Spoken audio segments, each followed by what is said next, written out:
Good morning students. आज मैं आपको हिंदी के पाठ 4 के बारे में बताती हूँ। पाठ का नाम है यह मेरा यह मीत का। क्या नाम है पाठ का? यह मेरा यह मीत का। आज हम बात करेंगे कि हमें इस पाठ में क्या बताया गया है। आज हम इसको अच्छे से पढ़ेंगे और समझेंगे। हमें केवल अपने ही बारे में ना सोचकर अपने सहपाठी के बारे में भी सोचना चाहिए, उसे साथ लेकर चलना चाहिए। प्रस्तुत कहानी इसी विषय को दर्शाती है, अर्थात कि हमें हमेशा अपने बारे में नहीं सोचना चाहिए, अपने सहपाठी जो हमारे साथ पढ़ता है, हमारा जो क्लास मित्र है, उसके बारे में भी सोचकर उसकी भी हमें हमेशा सहायता करनी चाहिए। ये ही पूरा वर्णन इस कहानी में बताया गया है।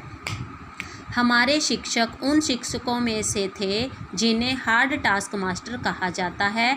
उनके डर से हम लोग रोज़ का पाठ रोज़ तैयार कर लेते थे। फिर भी 2-3 बालक ऐसे थे जो ना कुछ याद कर पाते थे, ना बताई हुई विद्या का स्मरण रख पाते थे। यद्यपि लिखने का काम वे गलत पूरा कर लेते थे।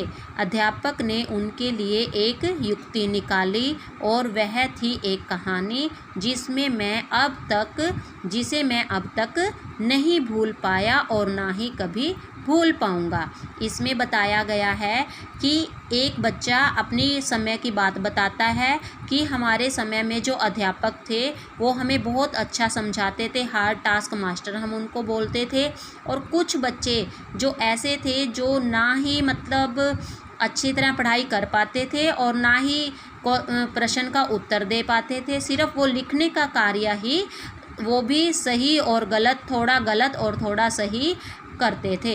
अध्यापक ने क्या किया इस कहानी में? फिर अध्यापक ने उनके लिए एक ऐसी युक्ति निकाली कि जिससे वह अपना काम अच्छे ढंग से करने लग पाए और उसको कभी नहीं भूले। किसी गांव में 2 बालकों में गहरी मित्रता थी। गहरी मित्रता मतलब पक्के मित्र होना, पक्के दोस्त होना। दोनों एक दूसरे के मीत कहकर पुकारते थे। दोनों एक दूसरों को क्या कहते थे? मीत। मीत मतलब क्या होता है?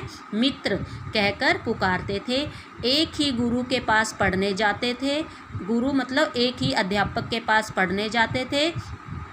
उन दोनों की मित्रता देखकर लोग हैरान थे कि वो इतने अच्छे, इतने पक्के मित्र थे कि लोग भी हैरान रह जाते थे कि ये दोनों लड़के आपस में मिलजुल कर रहते थे।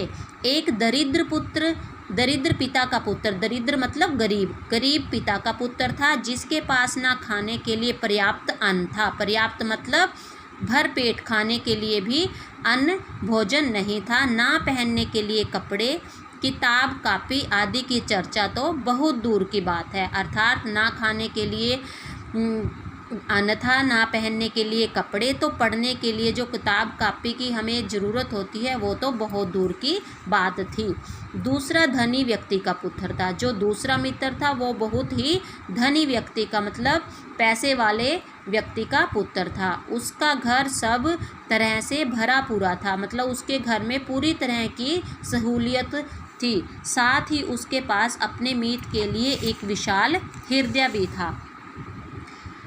उसके पास अपने मीत के लिए एक विशाल हृदय भी था। इस हृदय की प्रेरणा से एक दिन वह अपने पिता के सामने अकड़ गया। यह दरिद्रता के कारण मेरा मित्र पढ़ नहीं लिख सकता। तो एक दिन उस लड़के ने क्या किया? अपने पिता के सामने बोला कि मेरा जो मित्र है वो अपनी गरीबी के कारण पढ़ लिख नहीं सकता, तो मैं भी नहीं पढ़ूंगा। तो उस लड़के ने कहा कि मैं भी अपनी पढ़ाई बीच में ही छोड़ दूंगा, उसकी तरह मैं भी अनपढ़ और दरिद्र ही रहूँगा। इस प्रकार उसने अपने मीत के खाने, पहनने और पढ़ाई लिखाई के सारे खर्चों की व्यवस्था अपने पिता से करा दी। अर्थात कि उसने अपने पिता से कहकर अपने मीत की सारी कमजोरी बताई और अपने पिता से उसके खाने, पहनने और पढ़ाई के सारे खर्चे की व्यवस्था अपने पिता से करवा दी। कुछ वर्षों तक पढ़ लिख कर दूसरा बालक व्यवसाय में अपने पिता का हाथ बटाने लगा, लेकिन अपने मीत को वह सारे खर्चे दिलाता रहा। लड़का जो उसका मित्र था, जिसने उसकी हेल्प की थी, सहायता की थी, वह एक व्यवसायी बालक बन गया था। फिर भी उसका सारा खर्च उसका मित्र ही उठाता रहा, जिससे वह निरंतर प्रगति करता गया। निरंतर मतलब हमेशा, प्रगति मतलब उन्नति करता रहा। आगे चलकर वह राजनीति, धर्मशास्त्र, अर्थशास्त्र, इतिहास, साहित्य, ज्योतिष आदि नाना विधाओं का प्रकांड विद्वान के रूप में प्रतिष्ठित हुआ। मतलब एक वह महान ज्ञाता बन गया। उसकी ख्याति सुनकर उस राज्य के राजा ने अपने दरबार में उसका स्वागत किया। मतलब उसके बारे में सुनकर वहाँ का जो राजा था, उसने उसे अपने राज्य में बुलाया और उसका भव्य स्वागत किया। उसकी विद्वता पर मुग्ध होकर उसे अपने मंत्री बना लिया। तो वहाँ के जो राजा थे, उन्होंने क्या किया, उस लड़के को अपने राजा का मंत्री बना दिया। धन्यवाद। आपने ये समझना है अच्छे से चैप्टर, और उसकी कहानी के बारे में अच्छे से समझना है और पढ़ना है। Thank you.